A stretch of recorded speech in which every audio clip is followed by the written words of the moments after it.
नमस्कार, आदाब, सत श्री अकाल, good evening, good morning, good afternoon, जो भी हो, जब भी देख रहे हो। ठीक है, तो आज करेंगे इलेक्ट्रोस्टैटिक यूनिट का इलेक्ट्रिक चार्जेस एंड फील्ड्स। फटाफट करते हैं अनबॉक्सिंग इस चैप्टर की। एमसीक्यू पे the number of electrons in one coulomb charge, तो एक कूलम चार्ज पे कितना होगा?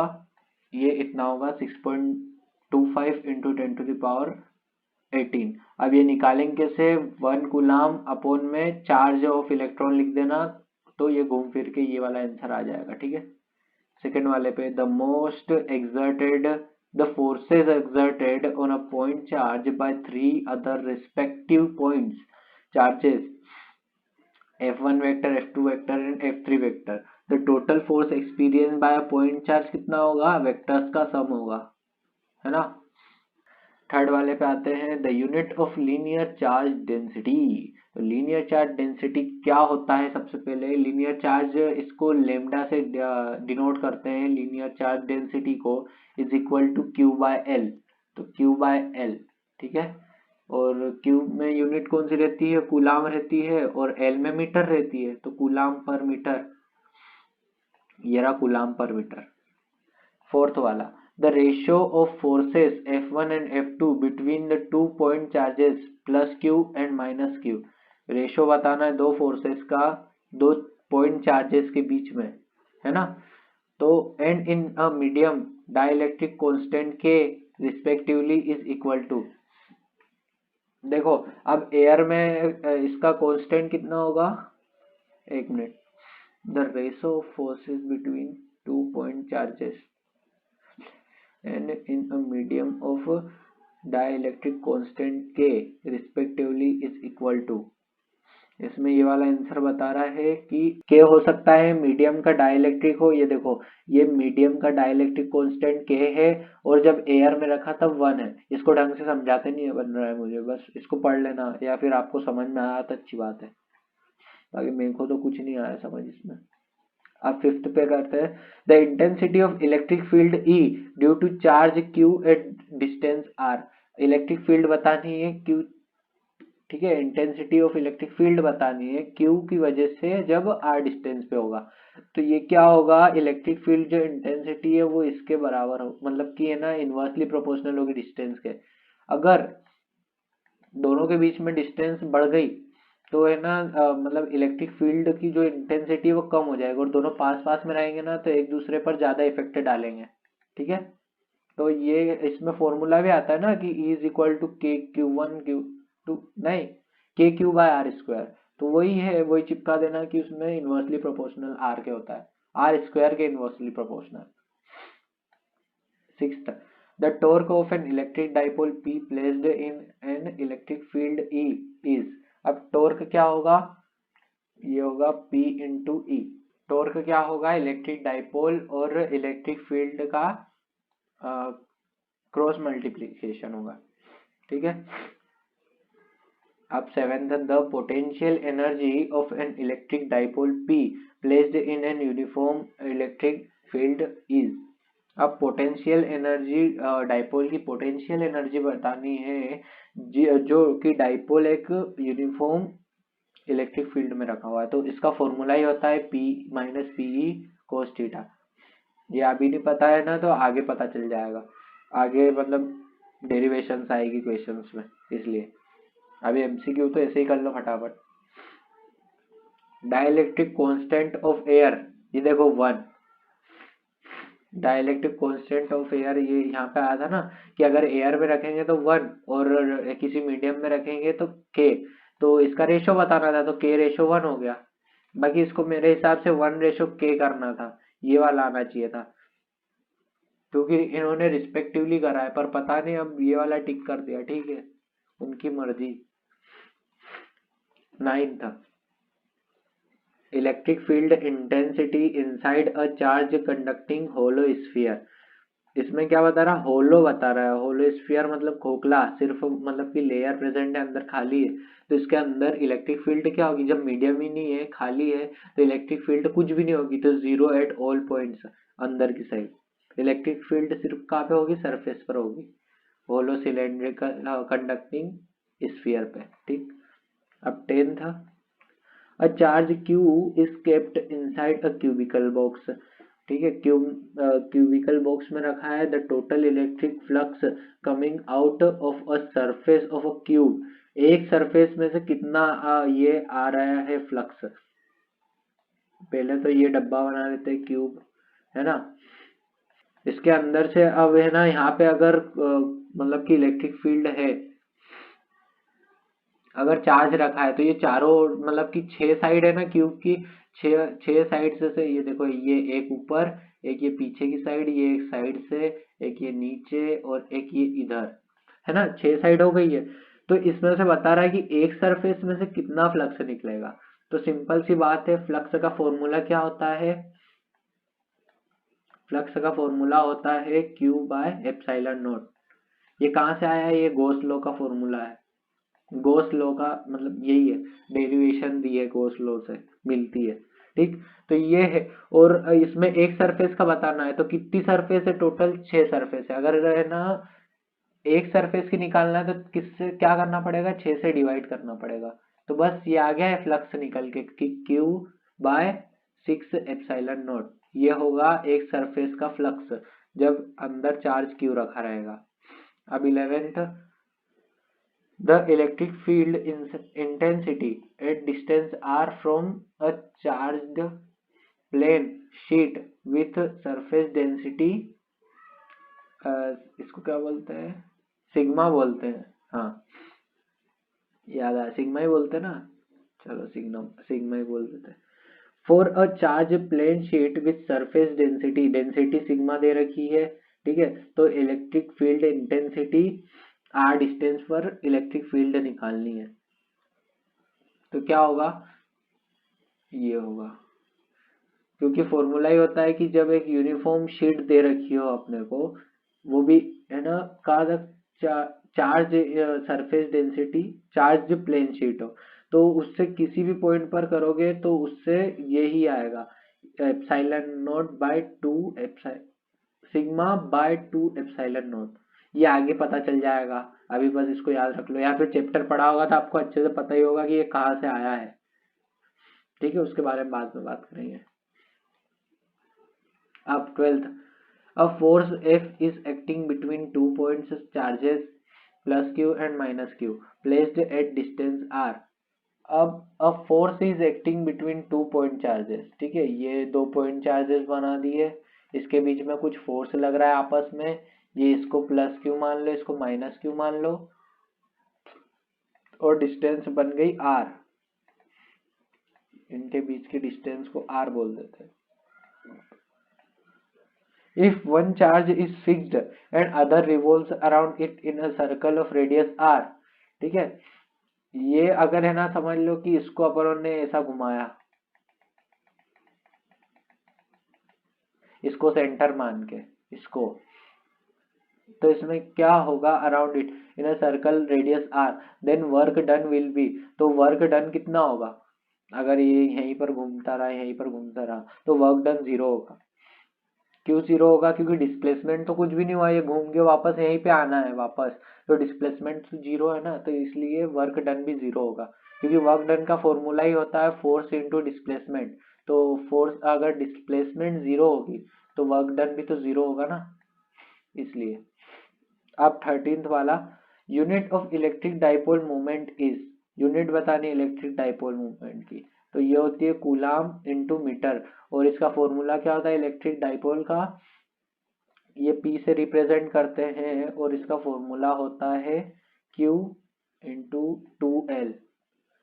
ठीक है, 2L, ये मतलब कि 2L की जगह, ये 2L है ना, अपने को क्वेश्चन में दिया रहेगा, नहीं तो सीधी सी बात है, अगर R दिया हो, मान लो R दिया हो, वो है 2 सेंटीमीटर का, ठीक है, तो उसको क्या कर देना, L है ना, उसको 1 मान लेना, और 2, तो 2 इंटू L, तो 2 इंटू, एक मिनट, आपको कंफ्यूजन हो रहा होगा, 2L भी लिख सकते हो या फिर L भी लिख सकते हो, कोई ये नहीं है।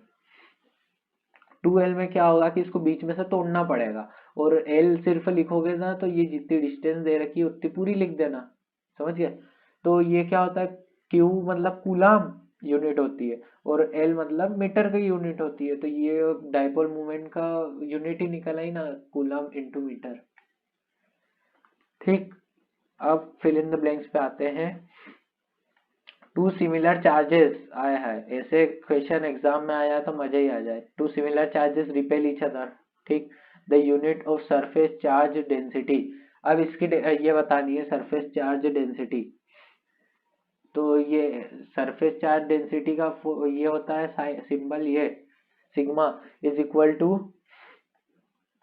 सिग्मा इज इक्वल टू क्या होगा, क्यू बाय एरिया। ठीक है, एरिया होता है क्योंकि ये सरफेस है ना, अगर लीनियर रहता तो यहाँ पे सिर्फ एल लिखते। तो इसमें क्या हो गया, कूलम, क्यू का कूलम और मीटर स्क्वायर, क्योंकि एरिया मीटर स्क्वायर में ही निकलता है ना। ये देखो, coulomb metre square. Electric dipole moment is a, electric dipole moment कौन सी क्वांटिटी है, ये है वेक्टर क्वांटिटी, मतलब ये डायरेक्शन पर डिपेंड करती है। Fourth, the force acting between two point charges is. अब जो दो चार्जेस के बीच में फोर्स एक्ट कर रहा है तो वो डायरेक्टली मतलब कि proportional to square of distance. सीधी बात है, फोर्स का फॉर्मूला क्या होता है भाई, है ना, k Q square by r square, या के Q1 Q2 लिख सकते हो आप, अगर सेम चार्जेस ना हो तो। ठीक है, तो ये क्या पूछ रहा है कि मतलब कि डिस्टेंस के क्या प्रोपोर्शनल कौन सा है, मतलब डायरेक्टली प्रोपोर्शनल है कि इनवर्सली। तो यहाँ पे दिख रहा है अपने को कि इनवर्सली प्रोपोर्शनल है, तो यहाँ पे इनवर्स आएगा। देखो, ये रहा inversely proportional to the square of distance. Fifth वाला, SI unit of electrical conductivity is. SI unit, electrical conductivity की एसआई यूनिट क्या होती है, तो ये होती है coulomb newton into metre square. ठीक है, सिक्स्थ वाला, the dimensional formula of electric dipole moment is. Dimensional formula क्या होता है इलेक्ट्रिक डाइपोल मोमेंट का, तो ये होता है ALT। अब इसको देखो, इसको निकालोगे कैसे, इलेक्ट्रिक डाइपोल मोमेंट का क्या होता है, Q, है ना, इंटू L या 2L, मतलब कुछ भी लिख सकते हो अगर उसमें L/2 दिया। अरे कुछ नहीं, हटाओ, ये लेंथ है, डिस्टेंस है दोनों के बीच की, और ये चार्ज, कोई सा भी टेस्ट चार्ज की वैल्यू लिख दो, माइनस की लिख दो या प्लस की लिख दो। ठीक है, अब इसमें से क्या करो आप, डायमेंशनल फॉर्मूला, आप फॉर्मूला निकाल लो। तो इसका आ जाएगा, लेंथ का तो L आएगा, है ना, और चार्ज का क्या आएगा, चार्ज का आता है करंट इनटू टाइम। तो करंट इनटू टाइम चार्ज का फॉर्मूला होता है। ठीक है, करंट इनटू टाइम, करंट का फॉर्मूला क्या होता है, डायमेंशनल ए मतलब एम्पियर, करंट को एम्पियर से शो करते हैं, है ना, और टाइम का टी ही, टाइम का टी लिखते हैं, और ये एल बचा हुआ यहाँ पे लिख दो, ये रहा, तो ATL, है ना। अब सेवेंथ वाला, the charge on proton is. कितना कूलम चार्ज रहता है प्रोटोन पे, तो ये रहता है 1.6 इंटू 10⁻⁻⁹। अब eighth, epsilon not represent the, क्या शो करता है, फ्री स्पेस की, मतलब कि क्या काम में आता है एप्सिलॉन नॉट, तो ये परमिटिविटी बताता है अपने को। अब नाइन्थ वाला, charge on an electron is cold. जो इलेक्ट्रॉन पर चार्ज रहता है उसको क्या बोलते हैं, उसको बोलते हैं फंडामेंटल चार्ज बोलते हैं, क्योंकि उससे मतलब कि छोटा चार्ज है वो, बहुत फंडामेंटल अपन मान सकते हैं उसको, एक सबसे छोटा चार्ज। इससे छोटे भी रहते हैं पर वो ज्यादा, जो मॉलिक्यूल से रहते हैं या एटम्स रहते हैं वो स्टेबल नहीं रहते, तो इसीलिए इलेक्ट्रॉन को फंडामेंटल चार्ज बताया। यूनिट चार्ज बोल लो। अब आते हैं क्वेश्चन नंबर 10th पे। तो एसआई यूनिट बतानी है इलेक्ट्रिक फील्ड इंटेंसिटी की, ये होती है न्यूटन पर कूलम। ठीक, अब आते हैं 11 पर। तो electric lines of force are passing through one coulomb charge. अब एक कूलम चार्ज से कितनी इलेक्ट्रिक लाइंस निकलेगी, कितनी निकलेगी, ये रहता है इतना, 1.13 इंटू 10⁻11। ठीक, अब the dimensional formula of charge is. अब डायमेंशनल फॉर्मूला बताना है चार्ज का। तो चार्ज मैंने अभी बताया था कि Q is equal to current into time होता है। Current into time. तो और सी का क्या होती है डायमेंशनल फॉर्मूला ए, और टाइम का तो टी रहता है, तो ये आ गया ना एटी। Simple. True false. True false में first unit of electric force in CGS system is dyne. Dyne होती है सीजीएस यूनिट किसकी, इलेक्ट्रिक फोर्स की, सही है। अब the amount of charge on a charged object is an integral multiple of charge electron। तो जो amount of charge on a charged object, क्योंकि देखो ये इलेक्ट्रॉन पर जो चार्ज प्रेजेंट रहता है, इसको अभी अपन ने फिल इन द ब्लैंक्स में पढ़ा कि ये फंडामेंटल चार्ज होता है, सबसे छोटी यूनिट होती है, इससे मल्टीप्लाई होके कोई सा भी चार्ज निकल सकता है, तो वैसे ही इससे डिविजिबल भी होगा, इंटीग्रल मल्टीपल ऑफ चार्ज होता है। ठीक, तो ये ट्रू है। अब third, the law of conservation of charge is not valid in relative motions. इसमें क्या है कि the law of conservation of charge is not valid in relative motions, तो ये गलत है, क्योंकि मतलब हर जगह law of conservation of charge applicable होता है, इसीलिए तो यूनिवर्सल लॉ है वो। तो अब फोर्थ वाला, the Columbian force acting between two point charges is unaffected. मतलब कि कूलम का जो फोर्स लगता है वो कोई अगर तीसरा आ गया, ये इन दोनों के बीच में फोर्स लग रहा है ना, अगर तीसरा आ गया तो इसकी वजह से इन दोनों के फोर्स पर कोई प्रभाव नहीं पड़ेगा क्या? ये सही बात है। क्यों नहीं पड़ेगा? ये है ना प्रिंसिपल ऑफ सुपरपोजिशन में होता है, मतलब कि ऐसा आपने चैप्टर में पढ़ा होगा, प्रिंसिपल ऑफ सुपरपोजिशन, उसमें बताया है। बस कुछ नहीं, बस प्रिंसिपल ऑफ सुपरपोजिशन में भी यही बताया है कि ये दो होंगे और तो तीसरे के आने से इनका बीच में जो फोर्स लग रहा है वो अनअफेक्टेड रहेगा, बस इतना। कूलम्स इनवर्स स्क्वायर लॉ, बाप रे, can not be derive by Gauss theorem. मतलब कि जो कूलम इनवर्स लॉ होता है, इनवर्स स्क्वायर लॉ, तो can not derived by Gauss theorem, नहीं गॉस थ्योरम से हम डिराइव कर सकते हैं। ये आगे आ सकता है शायद क्वेश्चन की, मतलब डेरिवेशन बताएगा, तो अभी तो सिर्फ ये याद कर लो कि अपन गॉस थ्योरम से ये निकाल सकते हैं। ठीक, फॉल्स क्यों है? क्योंकि ये बता रहा है कि नहीं हो सकता, क्या can not be driven by Gauss theorem, तो इसका आएगा फॉल्स, हो सकता है, ऐसा कर सकते हैं डेराइव। अब सिक्स्थ वाला, a torque acts on a dipole kept in an electric field of uniform intensity. तो acts on a dipole kept in an electric field of, हाँ टॉर्क तो लगेगा, सही है। इसमें क्या बता रहा है कि क्या टॉर्क अप्लाई होगा जब किसी डाइपोल को हम इलेक्ट्रिक यूनिफॉर्म मतलब इलेक्ट्रिक फील्ड में रखेंगे, तो हाँ टॉर्क लगेगा। वाका तिरछा रखोगे या फिर सीधा भी रखोगे ना तो वो हल्का सा टेढ़ा हो ही जाएगा, तो वो तो टॉर्क तो लगना ही है, ताकि वो उसकी लेवल पर आ जाए, इक्विलिब्रियम पर आ जाए। ठीक, मेज the pairs, the unit of intensity of electric field, unit intensity of electric field Newton पर कूलम, ये अभी भी आई थी थोड़ी देर पहले। ठीक, इसको निकालते कैसे आपको बताता हूं मैं। इलेक्ट्रिक फील्ड ई है ना, is equal to force by q, ये होता है।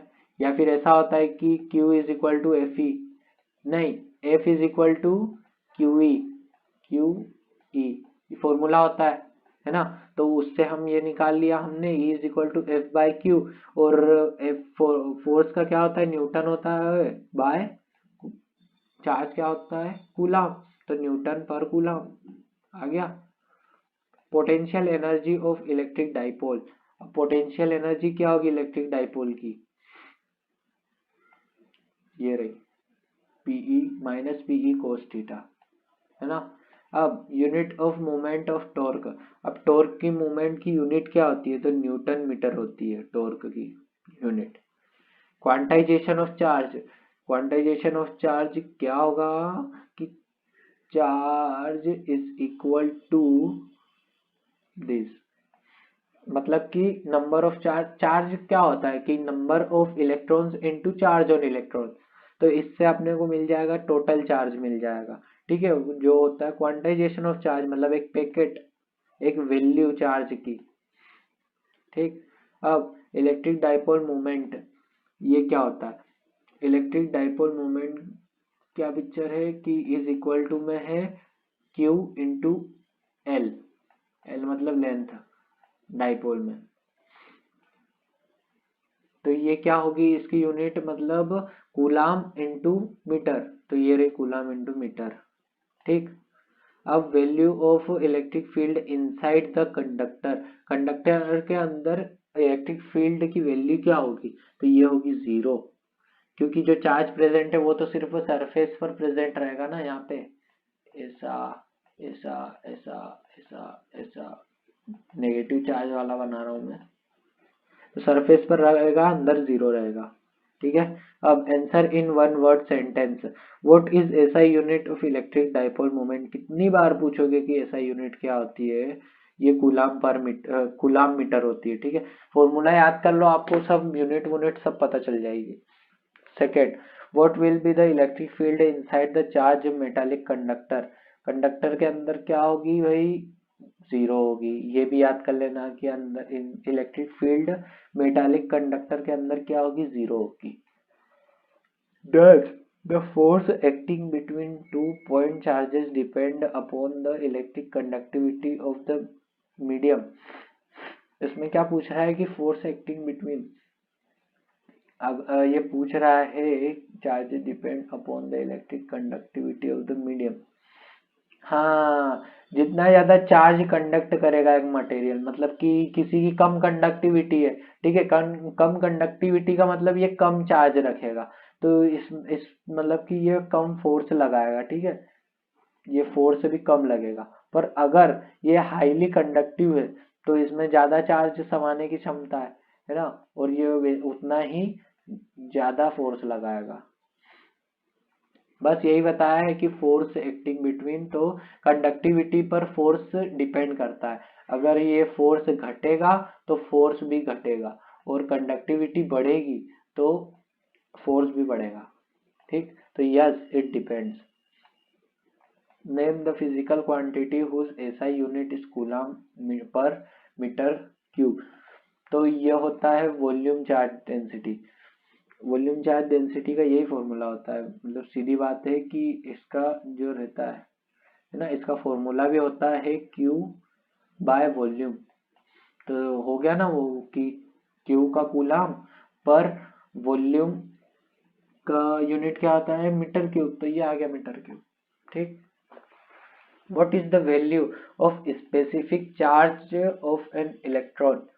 ये क्या पूछ रहा है कि स्पेसिफिक चार्ज की वैल्यू क्या होती है इलेक्ट्रॉन की, तो specific charge of electron is equal to, मतलब कि उसके ऊपर का चार्ज, इलेक्ट्रॉन के ऊपर का चार्ज बाय उसका मास, तो ये होती है स्पेसिफिक, तो ये आ गया अपने स्पेसिफिक चार्ज। ठीक है, मतलब कि 1 kg में कितने कूलाम चार्ज रहता है, ये इतना रहता है। 1 किलो अगर इलेक्ट्रॉन लोगे तो बहुत ज्यादा, बहुत ज्यादा, है ना। अब सिक्स्थ वाला, what is value of fundamental charge. तो फंडामेंटल चार्ज मतलब इलेक्ट्रॉन, इलेक्ट्रॉन पे कितना चार्ज रहता है, 1.6 इंटू 10⁻⁻⁹ कूलम। ये 2019 में पूछा गया था भाई और बहनों। अब आ जाते हैं very short answer type questions पे। ये थोड़ा धुंधला आ गया है, सॉरी यार, जरा देख लेना इसको, कुछ हो जाए। Question number 1, what is fundamental charge and what is it's value. Fundamental charge क्या होता है, इलेक्ट्रॉन रहता है, और वैल्यू क्या होती है, 1.6 इंटू 10⁻⁻⁹ होती है। Why do electric lines of force does not intersect each other। हाँ, अब इलेक्ट्रिक फील्ड लाइंस जो रहती है, अगर यहाँ पे एक चार्ज मतलब कि इंटरसेक्ट क्यों नहीं करती है वो एक दूसरे को, ऐसी पैरेलल जाती है। जैसे यहाँ पे एक चार्ज है और यहाँ पे एक चार्ज है, तो ऐसी जाती है, पैरेलल जाती है, ये इंटरसेक्ट नहीं करती कभी। क्यों नहीं करती, तो इफ अगर इलेक्ट्रिक लाइन फोर्स इंटरसेक्ट, अगर इंटरसेक्ट कर जाएगी, then the point of intersection is more, देखो intersection more than one tangent can be drawn. तो इसमें क्या बता रहा है कि अगर इंटरसेक्ट कर गया, ये देखो ये अगर ऐसा हो गया तो इसमें ना एक से ज्यादा टेंजेंट ड्रॉ करना पड़ेंगे। मतलब देखो ये एक टेंजेंट अगर यहाँ से खींचेंगे तो ऐसा जाएगा, और अगर यहाँ से खींचेंगे, यहाँ से एक सीधी लाइन खींचेंगे तो ऐसा जाएगा। और जिसका कि मतलब कि है ना, फिर जो कि बताएगी कि मतलब कि एक से ज्यादा डायरेक्शन में इलेक्ट्रिक फील्ड है, जो कि इम्पॉसिबल है। देखो क्योंकि इसमें ये बता रहा है ना, अगर इंटरसेक्ट कर गई तो आधी डायरेक्शन इधर और आधी डायरेक्शन इधर, जो कि इम्पॉसिबल है क्योंकि सिर्फ इलेक्ट्रिक फील्ड लाइन की एक सिंगल डायरेक्शन होती है। इसमें इम्पॉसिबल बताया है, ठीक है। बस तुम तो इतना पढ़ के चले जाना कि एक से ज्यादा टेंजेंट ड्रॉ करने पड़ेंगे फिर इस वजह, और इलेक्ट्रिक फील्ड सिर्फ एक डायरेक्शन में मूव करती है, इस वजह से इंटरसेक्ट कभी नहीं करती इलेक्ट्रिक लाइंस। अब define the unit one coulomb charge, one coulomb charge को डिफाइन करो, क्या पिक्चर है ये। तो one coulomb charge is the charge which when placed in air और vacuum at distance 1 metre from equal and like charges. सीधी बात है, ये प्लस है, ठीक, 1 मीटर की दूरी है ना, ये भी प्लस चार्ज है। अब इसमें क्या बताया है कि exert repulsive force of 9.0 into 10⁻⁹ Newton on it.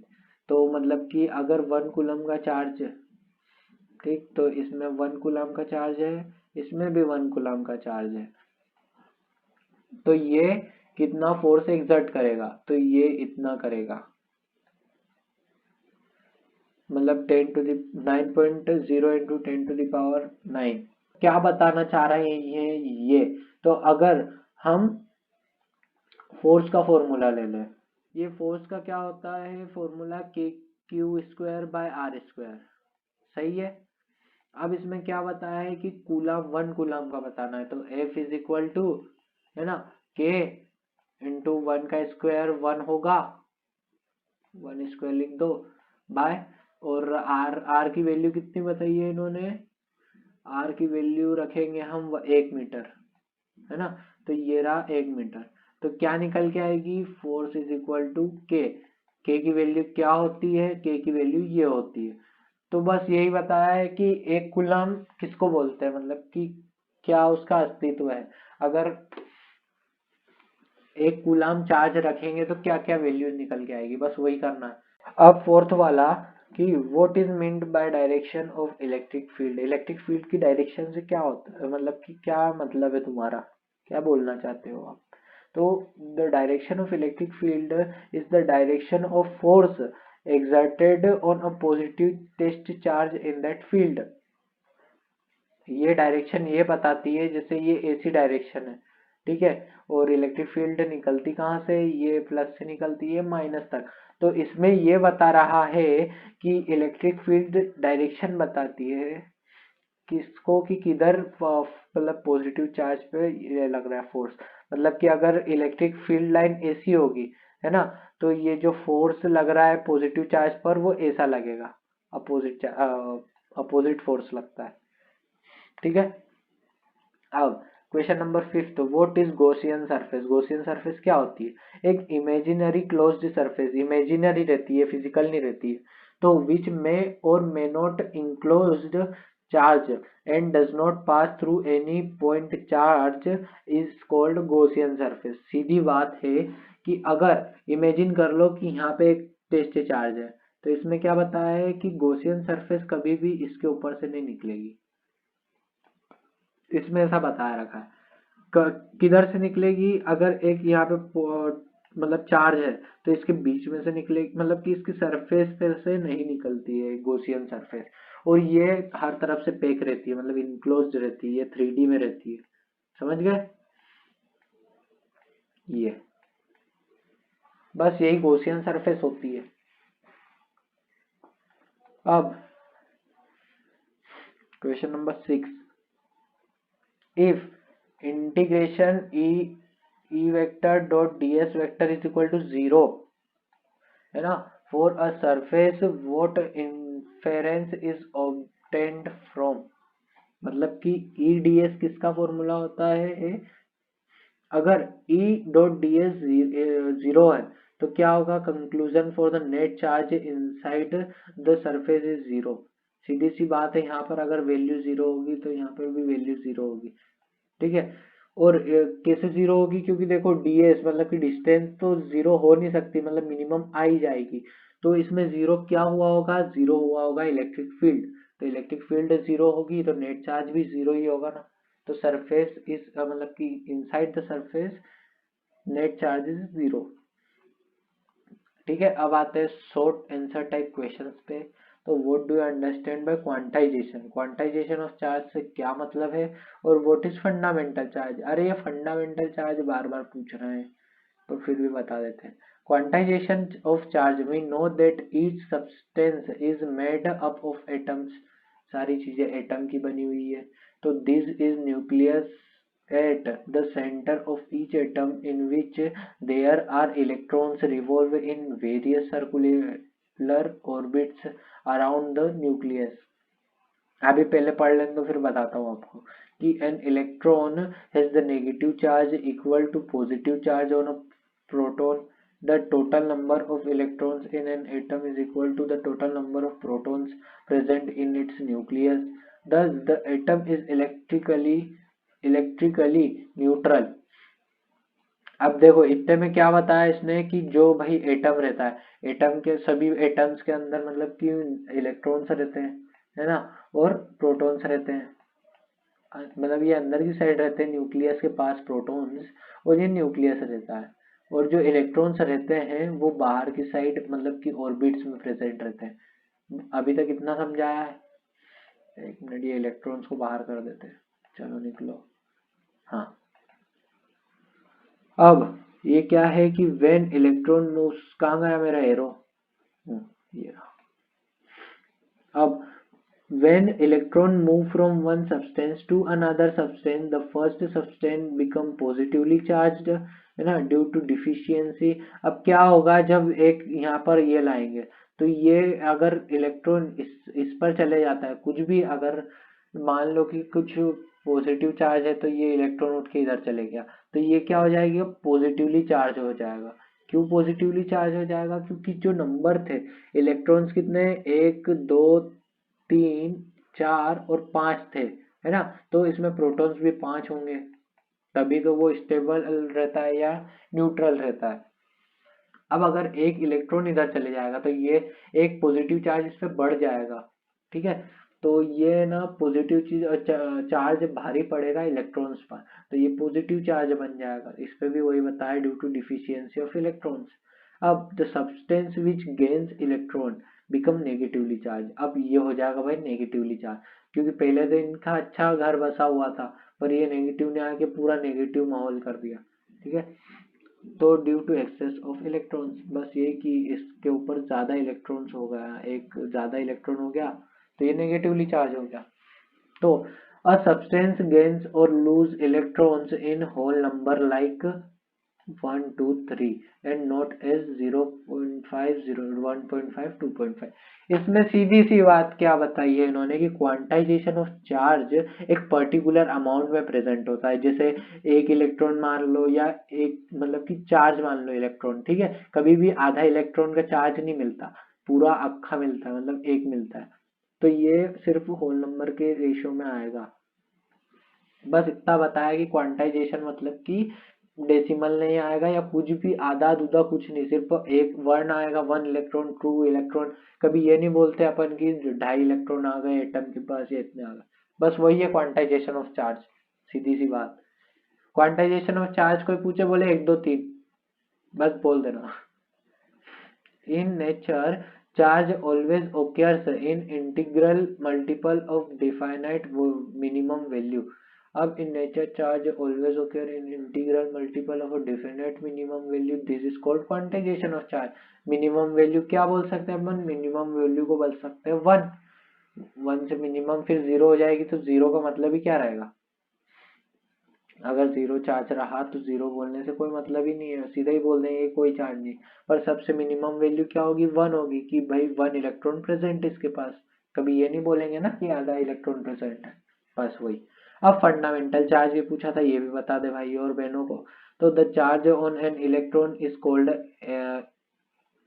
Elementary भी बोलते हैं भाई, फंडामेंटल चार्ज को एलिमेंट्री चार्ज भी बोलते हैं। कितने नाम है, चार्ज इलेक्ट्रॉन, ठीक। और ये बस इलेक्ट्रॉन को फंडामेंटल चार्ज बोलेंगे या एलिमेंट्री चार्ज बोलेंगे, और इसकी वैल्यू होती है 1.6 इंटू 10⁻⁻19 कूलम। अब आ जाते हैं, फिर ये वापस से और बता दिया भाई कूलम, ठीक है। अब टोटल चार्ज फाइंड करना हो तो charge is equal to number of electrons और चार्ज ऑन इलेक्ट्रॉन। जैसे कि 2 है तो 2 इंटू 1.6, ये डाल देना यार, 1.6 इंटू 10⁻⁻19, ठीक है। जहां पर n की वैल्यू होनी चाहिए 1 2 3 4, आधा दूधा नहीं चलता यहाँ पे, ठीक है। अब question number 2, right Coulomb's law regarding the force of attraction और repulsion between the 2 point charges and determine the formula for force in SI system. देखो अब मैं फटाफट पढ़ाऊंगा, ये आपने पढ़ लिया है, बस आपको रिवीजन करना है, ठीक है। तो उस हिसाब से मैं पढ़ाऊंगा फटाफट। तो write Coulomb's law regarding the force of attraction और रिपल्सन। अब कूलम्स लॉ लिखना है, सीधी बात है। तो क्या बताया है Coulomb's law, we know that two kind of charges, positive charge और नेगेटिव चार्ज रहता है, ठीक। अब like charges experience, like charge repel करते हैं और अनलाइक चार्ज मतलब प्लस माइनस अट्रैक्ट करते हैं। तो to find the magnitude of this force इन 1785 में कूलम्स लॉ, मतलब कि कूलम ने लॉ निकाला था, कूलम्स लॉ निकला था 1785 में। तो इस लॉ के मुताबिक क्या होता है कि the force of attraction of or the force of repulsion acting between the 2 point charges at rest is directly proportional to the product of the magnitudes of two charges and inversely proportional to the square or distance between them। सीधी सी बात है, ये पूरा formula है, बस English में छापा हुआ है, ठीक है। तो this force acts along line joining two charges, ठीक है। इसमें क्या दिया हुआ है बताए, बस इतनी सी लाइन याद कर लेना, पूरा कूलम्स लॉ हो गया। Thus F is directly proportional to Q1 Q2 और F is directly proportional is inversely proportional to R square, ठीक है। तो अब इनको दोनों को मिलाएंगे तो ये बन जाएगा Q1 Q2 by R square। तो यहाँ पे अब प्रोपोर्शनल की जगह K कांस्टेंट लगा दिया है, ठीक है। इसमें भी यही बताया है कि ये प्रोपोर्शनलिटी कांस्टेंट है और ये डिपेंड करता है यूनिट ऑफ चार्ज के ऊपर, डिस्टेंस के ऊपर और फोर्स के ऊपर, ठीक है। अब सीजीएस सिस्टम में क्या होगा कि फोर्स की जो यूनिट होती है वो डाइन होती है और डिस्टेंस की जो यूनिट होती है वो सेंटीमीटर होती है और चार्ज की यूनिट स्टेट कूलम होती है और वैल्यू ऑफ कांस्टेंट के इज 1। ये सीजीएस सिस्टम की बात हो रही है, ठीक है। तो अब अगर इसकी के की वैल्यू 1 है तो हम इसको ये लिख सकते हैं, ठीक है। यहाँ पे के था तो यहाँ पे के की जगह 1 आ गया, तो बस यही पूरी वैल्यू बन गई कि F is equal to Q1 Q2 by R square dyne, ठीक है। अब इन एसआई सिस्टम में क्या होगा, घर की खेती है, ये k is equal to 9 into 10⁻9 हो जाएगा, newton metre square coulomb square, ये याद रखना यूनिट्स। और for the sake of convenience the constant, मतलब कि k की वैल्यू ये दो वैल्यूज होगी, ठीक है। ये 9 इंटू 10⁻9 और एक होगी 1/4πε0। अब एप्सिलॉन जीरो क्या होगा कि एक कांस्टेंट है जो का यूज होता था परमिटिविटी ऑफ स्पेस में होता था, फ्री स्पेस में होता था या फिर एयर में होता था। अब एप्सिलॉन नॉट जीरो की वैल्यू क्या होती थी, ये 8.5 इंटू 10⁻12 होती थी, क्या, कूलम स्क्वायर पर न्यूटन मीटर स्क्वायर, ठीक। अब दस the force acting between two point situated in vacuum, अगर वैक्यूम के बीच में दो पॉइंट चार्जेस अगर इकट्ठे रहेंगे, ठीक, तो इसमें क्या होगा, फोर्स क्या हो जाएगा, ये के की जगह यहाँ पे हम ये लिख सकते हैं 1/4 एप्सिलॉन नॉट, वही लिख दिया है, बस पूरा का पूरा हो गया खेल। अब यहाँ पे देखो ये भी बताया है कि 1/4 epsilon naught is equal to 9 into 10⁻9 होता है। तो यहाँ पे ये एक पहला फॉर्मूला बन सकता है, ये एक दूसरा फॉर्मूला बन सकता है, ठीक। अब आते हैं क्वेश्चन नंबर 3 की तरफ। तो right the Coulomb's law for electrostatics, है ना, and determine unit charge, define unit charge, या फिर और मैं या ऐसा भी लिख सकते हैं कि write Coulomb's law and on its basis define unit charge. तो देखो कूलम्स लॉ कहाँ पे मिल जाएगा, C short answer type question number 2, Coulomb's law, है ना, ये रहा कूलम्स लॉ। अभी पढ़ के आए, अभी के अभी पूछ रहे हैं। ये रहा कूलम्स लॉ। ये नहीं मानो तो ये मान लो। देखो ये है कूलम्स लॉ मेन वाला, कि मतलब बस डायरेक्टली प्रोपोर्शनल और इनवर्सली प्रोपोर्शनल बताना है। ठीक है, तो ये हो गया आपका। और डिफाइन अ यूनिट चार्ज, तो इसमें कौन सा देखना है, वेरी शॉर्ट का देखना है। Define unit charge, unit charge क्या होता है, एक मिनट, यूनिट चार्ज ये रहा।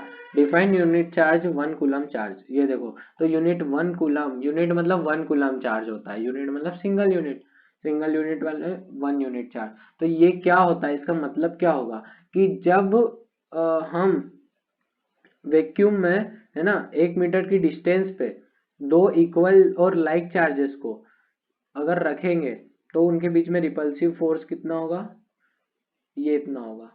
तब जाके 1 यूनिट चार्ज, ये बस इसकी सीधी सी डिफिनेशन है। ये देखो यूनिट चार्ज लिख रहा है ना यहाँ पे, तो देखो यहाँ पे क्या करना, यहाँ पे सेम चार्ज रखा हुआ है ना, सेम लाइक चार्ज रखा हुआ है। ठीक है, जैसे 1 है, 1 मान लो सिंगल, तो 1 इंटू, और Q1 1 हो गया और Q2 भी 1 होगा।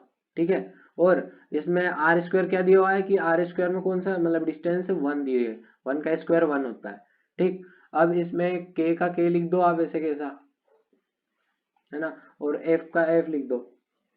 तो इसमें कितनी ये हो जाएगी, एफ इज इक्वल टू के हो जाएगा इसमें। तो डिफाइन यूनिट चार्ज मतलब वही होता है, कि सीधी बात है।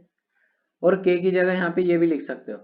ठीक है, बस इतना ही है कि हमको यूनिट चार्ज का ये बताना है कि यूनिट चार्ज लाने के लिए हमको क्या क्या पापड़ बेलने पड़ेंगे। तो यूनिट चार्ज लाने के लिए डिस्टेंस को 1 रख दो और के की वैल्यू को ये रख दो, आ जाएगा।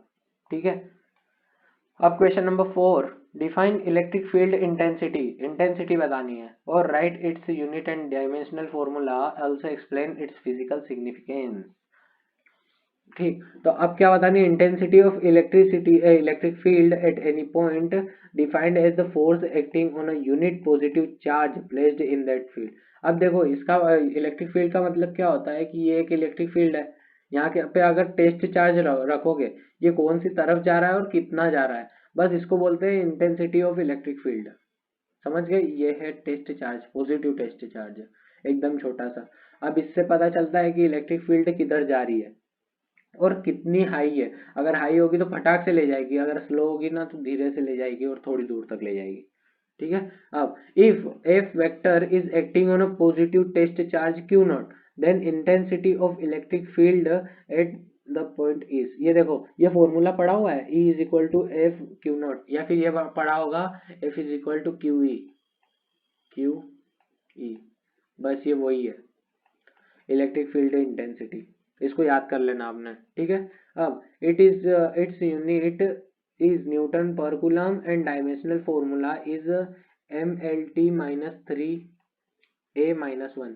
ये देखो ये फिल इन द ब्लैंक्स में भी आया था, अभी पार्ट 1 में देख, अभी पहले इसी चैप्टर में। ठीक है, फिल इन द ब्लैंक्स में देख लेना, ये पूरा समझाया हुआ है कि कैसे आया था। ठीक है, अब इसकी फिजिकल सिग्निफिकेंस क्या है, क्या काम में आता है। तो if we know the intensity of electric field E at any point, then the force acting on a charge Q placed at that point may be calculated by the following formula. इसको देखो, ये हमारे पास ये घूम फिर के बस ये फॉर्मूला आ जाएगा, बस यही है फिजिकल सिग्निफिकेंस। ठीक है, कि इससे हम आराम से, अगर हमें चार्ज पता हो और इलेक्ट्रिक फील्ड पता हो तो हम आराम से फोर्स निकाल सकते हैं। फोर्स तो एक फिजिकल क्वांटिटी है। ठीक है, तो ये बस इसका फिजिकल सिग्निफिकेंस है, ये सबसे ज्यादा काम में आता है, मतलब बहुत काम में आता है।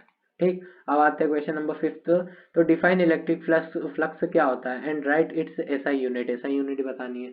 Show that the electric flux passing through a surface parallel to a electric field is zero, मतलब कि पैरेलल सरफेस होगा अगर इलेक्ट्रिक फील्ड भी इस डायरेक्शन में है। ठीक है, और ये मतलब कि एक वेसल मान लो, तो ये भी सिलेंडर मान लेते हैं आड़ा वाला, तो आड़ा सिलेंडर भी इस साइड है और इसका सिर्फ कर्व सरफेस एरिया, ये ऊपर से खाली है, ये आइट साइड से खाली है ये पूरा। ठीक है, तो इसमें क्या होगा, जीरो होगा, ये हमने मतलब कि इसमें जो इलेक्ट्रिक फ्लक्स निकलेगा इसके अंदर से वो जीरो होगा ऐसा। तो ये हमको फाइंड करना है और ये प्रूव करना है हमको। ठीक है, तो सबसे पहले definition of electric field and its unit, ये क्या बता रहा है कि C long answer type question number 3। Define electric flux and write its SI unit. ठीक है, देख लेते हैं क्वेश्चन नंबर 3 लॉन्ग आंसर का। कहाँ गया? हाँ, ये देखो ये दिया हुआ है सीधे अक्षरों में कि इलेक्ट्रिक फ्लक्स क्या होता है। The electric flux is a measure of the number of lines, है ना, the force passing through some imaginary surface held in an electric field. This is the property of electric field and denoted by epsilon naught. ये देखो, अगर एक surface होगी, मतलब imaginary अपने दिमाग से बना लो एक सरफेस जिसके अंदर से कितनी फील्ड लाइंस निकल रही है, वो बस उसका इलेक्ट्रिक ये फ्लक्स होता है। सीधी सी बात है, अगर ये है ना, यहाँ से इलेक्ट्रिक फील्ड लाइन से निकल रही है एक इमेजिनरी सरफेस मान लो, और यहाँ से कितनी 3 निकल रही है ना सर इलेक्ट्रिक फील्ड लाइंस, तो यहाँ पे इलेक्ट्रिक फ्लक्स क्या होगा? 3 होगा। ठीक है, अब इसकी एसआई यूनिट भी उसमें पूछी थी, तो इसमें क्या होता है, ये सरफेस नहीं, ये सरफेस, हाँ, इसकी एसआई यूनिट क्या होती है? न्यूटन मीटर स्क्वायर पर कूलम। ठीक है, अब इसको ये देखो, और ये रहा इसका formula, Q E is equal to electric field into area, कितने एरिया में से निकली और कितनी इलेक्ट्रिक फील्ड लाइंस निकली है। तो बस देखो, ये जो इसका एसआई यूनिट है ना, और इसकी एसआई यूनिट है एरिया की, इन दोनों को मैच कर लोगे ना, बना लोगे, तो ये निकल के आ जाएगा ये। ठीक, एसआई यूनिट भी पता चल गई, number of flux, electric flux भी पता चल गया कि ये एक सरफेस में से कितनी इलेक्ट्रिक फील्ड लाइंस निकल रही है। ठीक है, तो अब हम वापस जाते हैं उसकी तरफ। हाँ, ये हो गया, हमने पढ़ लिया। अब electric flux passes through the surface parallel to the electric field. ये देखो, ये वाली ये कंडीशन बतानी है हमको। तो the electric flux passing through a surface passed in an electric field is given as. ये देखो, अगर पैरेलल में दिया हुआ रहेगा, अगर electric flux passing through a surface placed in an electric field is given as. ये देखो, पहले तो ये इसका फॉर्मूला है ना, electric flux is equal to, ये देखो, ये क्लोज्ड सरफेस के लिए ये डबल साइन लिखा हुआ है और यहाँ पे एस लिखा हुआ है, मतलब कि 3D है, ये पूरी हर तरफ से क्लोज्ड है, जैसे क्यूब आता है ना अपना हर तरफ से क्लोज्ड, वैसा। तो इसमें क्या है कि electric field lines dot DS, DS vector, तो इसको फर्दर हम ये करेंगे, इंटीग्रेट करेंगे, तो ईडीएस कोस थीटा लगा देंगे। ठीक है, ये आपने चैप्टर में पढ़ा होगा, ये ईडीएस कहाँ से आया है, वो प्रूफ अगर बताने जाऊंगा तो टाइम लग जाएगा। ठीक है, तो इसको पहले पढ़ के आ जाना पूरे चैप्टर को, ये तो रिवाइज करवा रहा हूँ मैं फटाफट। तो इसमें क्या होगा कि वेयर, ये वाला जो सिंबल है, ये मैंने क्या बताया था कि देखो, surface integral over the entire surface, है ना, मतलब कि ये पूरी सरफेस को, या फिर 3D जो सरफेस रहती है उसको पूरे को इंटीग्रल, मतलब सरफेस, क्लोज्ड सरफेस के लिए ये लगाया जाता है, सीधी बात है। अब ये डीएस भी बता रहा है, ये कॉन्टेम लिखा हुआ है, DS represent surface element, DS मतलब सरफेस एलिमेंट। ठीक, अब E represent the intensity of the electric field at the position of surface element at theta represent the angle between, एक मिनट, देखो ये अब ई क्या बता रहा है, इलेक्ट्रिक फील्ड लाइंस कितनी निकल रही है, मतलब ठीक है, एक प्लेन में से, ये एक प्लेन में से कितनी इलेक्ट्रिक फील्ड लाइन से निकल रही है, ये ई होता है। ठीक, अब थीटा क्या रिप्रेजेंट कर रहा है कि कितने एंगल से निकल रही है। अब ऐसा तो जरूरी नहीं है कि ऐसा प्लेन होगा तो 90 डिग्री पे निकलेगी, ऐसी आड़ी तिरछी भी निकल सकती है, ऐसी सारी की सारी, समझ रहे हो। तो ये है ना, थीटा कहाँ का होता है, ये यहाँ का थीटा होता है, ये मतलब कि ये ना जो 90 डिग्री रहता उससे थीटा कितना मुड़ा हुआ है, वो उससे पता चलता है कि थीटा की वैल्यू क्या है। ठीक है, तो अब और क्या है कि area vector of surface element, area vector, सीधी सी बात है, एरिया वेक्टर हमेशा है ना, अगर ऐसी ऐसी फ्लैट सरफेस रहेगी ना कोई सी, तो उसका एरिया वेक्टर उसकी 90 डिग्री को बोलेंगे, ऐसा नहीं बोलते हैं, एरिया वेक्टर उसके हमेशा परपेंडिकुलर रहता है। अब according to question the given surface is parallel, ठीक है, अब to the electric field, hence the angle between electric field and area vector of the surface element will be 90 degree. ये देखो, हम थीटा कहाँ से, अगर है ना, देखो एक इमेजिनरी मान लेते हैं हम कि इलेक्ट्रिक फील्ड लाइन ऐसी निकली होगी, ठीक है, तो ये इसके सरफेस से कितना एंगल बना रही है, ये होगा थीटा एंगल, है ना। अब इसमें क्या बताया है कि वो तो जो है, मतलब कि पैरेलल निकल रही है, ठीक है, एक मतलब surface is parallel to the electric field lines. ठीक है, तो अगर हम मान लेते हैं ऐसी इलेक्ट्रिक फील्ड लाइंस निकल रही है ना, और ऐसा सरफेस भी है, ऐसा चौकोर, ठीक, और यहाँ पे नॉर्मल है, एरिया वेक्टर है इसका। तो यहाँ पे कितना 90 डिग्री दोनों के बीच में बन रहा है, ये देखो राइट एंगल बन रहा है। हाँ, तो वैसे ही क्या होगा कि hence electric flux passing through the whole surface. अब देखो होल सरफेस से जब पास करेगा तो ये क्या होगा कि ईडीएस यहाँ पे कोस थीटा था, ठीक है, यहाँ पे थीटा की वैल्यू पता नहीं थी, पर यहाँ पे 90 डिग्री हमको मिल चुकी है वैल्यू, तो हम यहाँ पे 90 डिग्री छाप देंगे सेम टू सेम। तो कोस 90 की वैल्यू हमेशा क्या होती है, जीरो। तो जीरो से कुछ भी मल्टीप्लाई करेंगे तो वो भी जीरो। तो हेंस प्रूव्ड कि ये देखो, हेंस प्रूव्ड क्या प्रूव किया हमने कि मतलब जो इलेक्ट्रिक फ्लक्स रहता है passing through a surface parallel to electric field is zero. जो इलेक्ट्रिक फ्लक्स रहता है ना, जो पैरेलल मतलब कि सरफेस के ऊपर ऊपर से पास करता है पैरेलली, है ना, एकदम कोइंसाइड करके, तो वो क्या होता है, वो इलेक्ट्रिक फ्लक्स जीरो होता है, उसका कोई फर्क नहीं पड़ता, उसको आए नहीं आए उससे कोई प्रभाव नहीं पड़ता है, ठीक है। अब आते हैं क्वेश्चन नंबर 6 की तरफ। तो use Gauss law to prove that electric field inside a uniformly charged spherical shell is zero. ये देखो भाई, गोस लॉ की मदद से क्या प्रूव करना है हमको कि इलेक्ट्रिक फील्ड जो रहती है ना, एक स्फेरिकल सेल के अंदर वो जीरो होती है। तो let a charge plus Q is uniformly distributed over isolated spherical और ऑफ रेडियस आर, ठीक है। तो ये देखो यहाँ पे प्लस क्यू पूरा का पूरा टोटल जो है ना, यहाँ पे प्लस क्यू इकट्ठा है, यूनिफॉर्मली चार्ज है ना, और रेडियस है आर, ठीक। अब this change resides on the outer surface and there is no charge inside the cell। ये देखो, ये हमेशा कभी भी चार्ज इकट्ठा होता है ना सरफेस के ऊपर होता है, ये अंदर कभी नहीं होता, ये बात इतनी याद रखना बस, ठीक। अब इसके आगे क्या कि let P be the point inside the shell at which the electric field is required. कोई सा भी पॉइंट मान लो, ये देखो यहाँ पे पी पॉइंट इन्होंने माना हुआ है, ये है ना। अब क्या करना है कि for this draw concentric spherical surface of radius R. अब देखो यहाँ पे जो पॉइंट माना ना, यहाँ से रेडियस तक एक और सर्कल बनाओ, मतलब कि यहाँ पे पेंसिल रख दो, यहाँ पे डिवाइडर रख दो, और एक और ऐसा सर्कल बना दो छोटा वाला, ठीक है। तो जिसकी रेडियस क्या हो जाएगी, ओपी हो जाएगी, ओपी। देखो, तो फिर क्या होगा कि जो ओपी बनाया हुआ है ना, तो उस वो गॉसियन सरफेस बन जाएगा। क्यों गॉसियन सरफेस बनेगा, क्योंकि ये एक स्फीयर है, ठीक है। ये भी एक छोटा सा स्फीयर है, इसके अंदर रेडियस खींचिए तो, ठीक है। क्वेश्चन में दिया हुआ है ना कि हमको एक स्फेरिकल सेल बनाना है, मतलब स्फीयर है ये, तो एक गॉसियन सरफेस मान लेते हैं अभी के लिए, ठीक है। तो for a given charge distribution the electric field intensity at each point of this Gaussian surface is the same and normal to the surface. मतलब सीधी बात है कि जो इलेक्ट्रिक फील्ड इंटेंसिटी रहती है, ठीक है, तो ये ऐसी इनके परपेंडिकुलर रहेगी, है ना, ये सबके परपेंडिकुलर, मतलब सरफेस के परपेंडिकुलर रहती है। क्यों रहती है, क्योंकि ये गॉसियन सरफेस है, और गॉसियन सरफेस से जो इलेक्ट्रिक फील्ड रहती है ना, वो हमेशा एरिया वेक्टर के इक्वल रहती है, मतलब कि परपेंडिकुलर निकलती है वो गॉसियन सरफेस से, पढ़ा होगा आपने, है ना।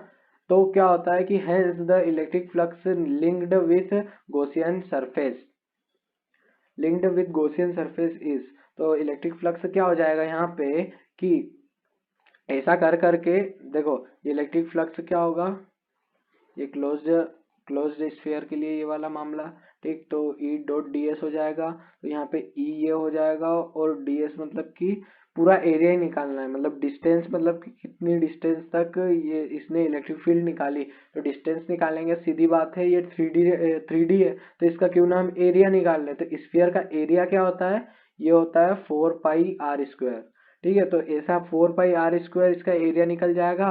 तो हर एरिया में से, मतलब हर एक एरिया में से ये छोटे छोटे इलेक्ट्रिक फील्ड लाइंस निकलेगी, ठीक है। तो इसको इलेक्ट्रिक फील्ड लाइंस को डायरेक्ट मल्टीप्लाई कर दिया एरिया से, ये देखो। तो but there is no charge within the Gaussian surface. देखो ये सब मामला होने के बाद भी यहाँ पे पर अंदर पे कोई चार्ज प्रेजेंट नहीं है, सिर्फ यहाँ पे सरफेस पर चार्ज प्रेजेंट है, ठीक है। तो उसी प्रकार से मतलब गॉस लॉ से अगर हम इलेक्ट्रिक फ्लक्स कैलकुलेट करेंगे तो ई इंटू 4 पाई r स्क्वायर, ये देखो ये यहाँ पे लिख दिया, इज इक्वल टू जीरो। क्यों जीरो होगा, क्योंकि यहाँ पर इलेक्ट्रिक फील्ड लाइंस जीरो हो जाएगी अंदर, तो क्योंकि कोई इलेक्ट्रिक फील्ड लाइंस है ही नहीं, है ना, क्योंकि सिर्फ सरफेस से है और सरफेस से बाहर पे 90 डिग्री पे निकल रही है। तो thus the intensity of electric field inside the uniformly charged spherical cell is zero, क्योंकि सब सारा चार्ज बाहर प्रेजेंट है, तो बाहर के बाहर वो 90 डिग्री पर वो इलेक्ट्रिक फील्ड निकल जाएगी, अंदर कोई मतलब कुछ नहीं रहेगा, एकदम खाली रहेगा। ये देखो यहाँ पे पूरा खाली रहेगा। मतलब ऐसा कब होता है, होलो में होता है ऐसा।